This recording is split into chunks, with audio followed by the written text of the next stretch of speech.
ಚಕ್ರವ್ಯೂಹವನ್ನು ಭೇದಿಸಲು ದೊಡ್ಡಪ್ಪನವರಿಂದ ಹಾಗೂ ಚಿಕ್ಕಪ್ಪನವರಿಂದ ಅಪ್ಪಣೆ ಪಡೆದಿದ್ದಾಯಿತು.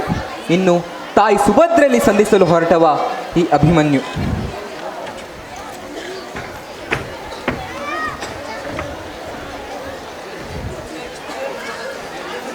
ಯಾರು?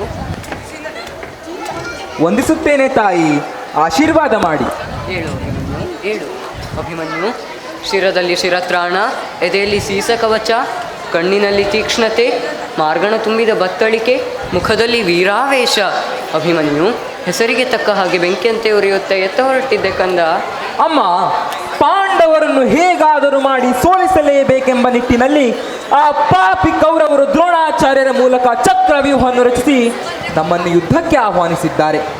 ಈ ನಿಟ್ಟಿನಲ್ಲಿ ಯುದ್ಧಕ್ಕೆ ಹೊರಟವ ನಿಮ್ಮ ಮಗ ಅಭಿಮನ್ಯು. ಆತನನ್ನು ಆಶೀರ್ವದಿಸಿ ತಾಯಿ.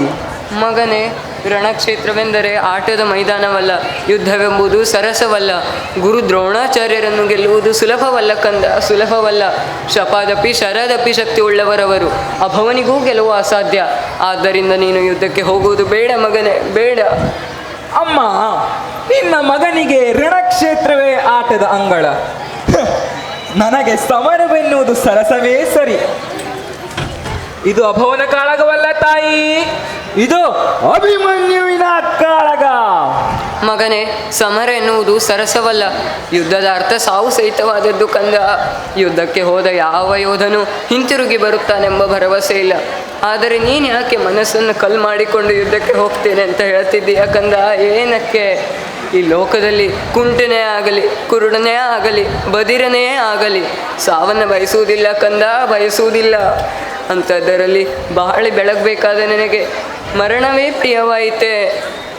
ಅಮ್ಮ, ಜಾತಸ್ಯ ಮರಣಂ ಧ್ರುವಂ ಎಂಬ ಮಾತಿದೆ. ಹುಟ್ಟಿದವನಿಗೆ ಸಾವು ಕಟ್ಟಿಟ್ಟ ಬುತ್ತಿ. ಪಾರ್ಥನ ಮಗನಾಗಿ ವಿರೋಧಿಗಳ ರುಂಡ ಮುಂಡವನ್ನು ಚೆಂಡಾಡುವುದಕ್ಕೆ ಹೊರಟ ನಿಮ್ಮ ಮಗನನ್ನು ತಡೆಯಬೇಡಿ ತಾಯಿ. ಅಮ್ಮನ ಮಾತು ಲೆಕ್ಕಕ್ಕಿಲ್ಲ ಬೇಕಂದ. ಇಲ್ಲ ತಾಯಿ, ನನ್ನನ್ನು ಯಾರಿಂದಲೂ ತಡೆಯಲು ಸಾಧ್ಯವಿಲ್ಲ. ಮಗನೇ, ನನಗೆ ಹತ್ತಿಲ್ಲ, ಹಲವಿಲ್ಲ. ಇರುವುದು ನೀನೊಬ್ಬನೇ ಒಬ್ಬ ಮಗ. ಈ ಲೋಕದಲ್ಲಿ ಎಲ್ಲರೂ ಮಕ್ಕಳು ಬೇಕು ಬೇಕು ಅಂತ ಬಯಸುತ್ತಾರೆ. ಕಾರಣ ವೃದ್ಧಾಪ್ಯದಲ್ಲಿ ಸಾಕುತ್ತಾರೆ ಅಂತಲ್ಲ ಕಂದ. ಸತ್ತ ನಂತರ ತಿಲೋದಕ ಬಿಡುವುದಕ್ಕಾದರೂ ಮಕ್ಕಳು ಬೇಕು.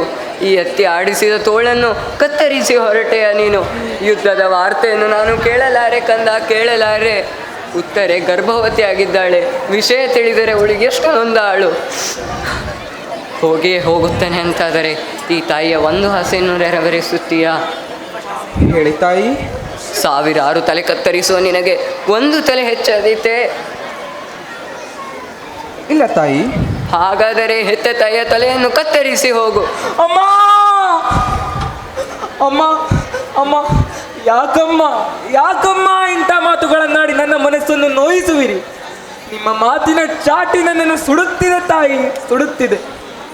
ಅಮ್ಮ, ಅಮ್ಮ, ಒಮ್ಮೆ ಯೋಚಿಸಿ. ಪಾಂಡವರ ಗೆಲುವಿಗಾಗಿ ಇಷ್ಟೊಂದು ತಾಯಂದಿರು ತಮ್ಮ ಮಕ್ಕಳನ್ನು ಬಲಿ ಕೊಟ್ಟಿದ್ದಾರೆ. ಹೀಗಿರುವಾಗ ಧೀರ ಮಾತೆಯಂತೆ ನಿಂತಂತ ನೀನು ಯಾಕಮ್ಮ, ಯಾಕಮ್ಮ ಇಷ್ಟು ಸ್ವಾರ್ಥಿಯಾಗುವಿರಿ? ಈ ಅಭಿಮನ್ಯುವಿನ ಗೆಲುವಿಗೆ ನಿಮ್ಮ ಆಶೀರ್ವಾದವಷ್ಟೇ ಸಾಕು ತಾಯಿ. ನಾನು ಏನೇ ಆದರೂ ಯುದ್ಧದಿಂದ ಹಿಂಜರಿಯುವುದಿಲ್ಲ. ನನ್ನನ್ನು ಆಶೀರ್ವದಿಸಿ ತಾಯಿ, ನಾನು ಹೋಗಿ ಬರುತ್ತೇನೆ. ಅಭಿಮನ್ಯು, ನಿಲ್ಲು ಅಭಿಮನ್ಯು.